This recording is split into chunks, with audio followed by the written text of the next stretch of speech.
Has Biden's Iran diplomacy failed? We want to see where each of you is going to argue on this. Michael Duran, are you going to answer yes or no? I think we can look around now and we can see it very obviously has failed. I say no, it has not completely failed because we are not at war with Iran. So I would say the Biden administration suffers from the same set of maladies as its predecessors did.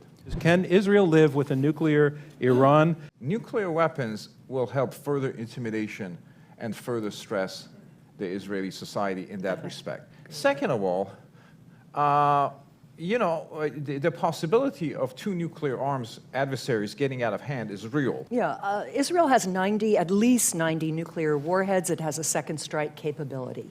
It can survive if Iran also acquires nuclear weapons. And I think we've seen very graphically that the real threat to Israel comes from its occupation of Palestinians and denial of their rights.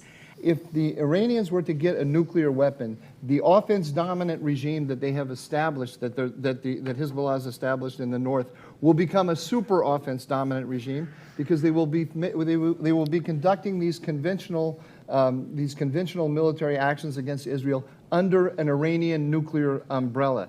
It's absolutely intolerable for the Israelis. Does Iran pose a challenge to the global order?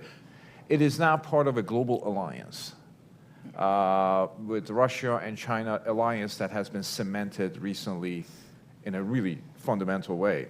And the Iranians have, despite the rhetoric of self-reliance, they have searched for allies, great power allies.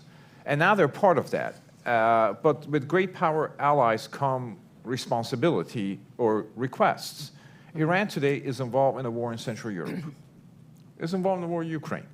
Is implicitly at war with NATO.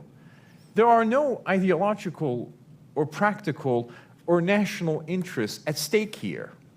They're only doing it because the Russians want them to do it. They're absolutely a threat to the global order because of what Ray said at the end. They are a partner with the Russians and the Chinese against the American order. I don't see them. I don't see them as a global power. I see them as a regional power and a very potent one. I see Iran sort of like a porcupine. You know, it projects antagonism. It stirs up. It stirs the pot in countries that have their own internal problems. It finds horses it can back, creates militias, arms them, and so on. But inside, I see it as quite vulnerable.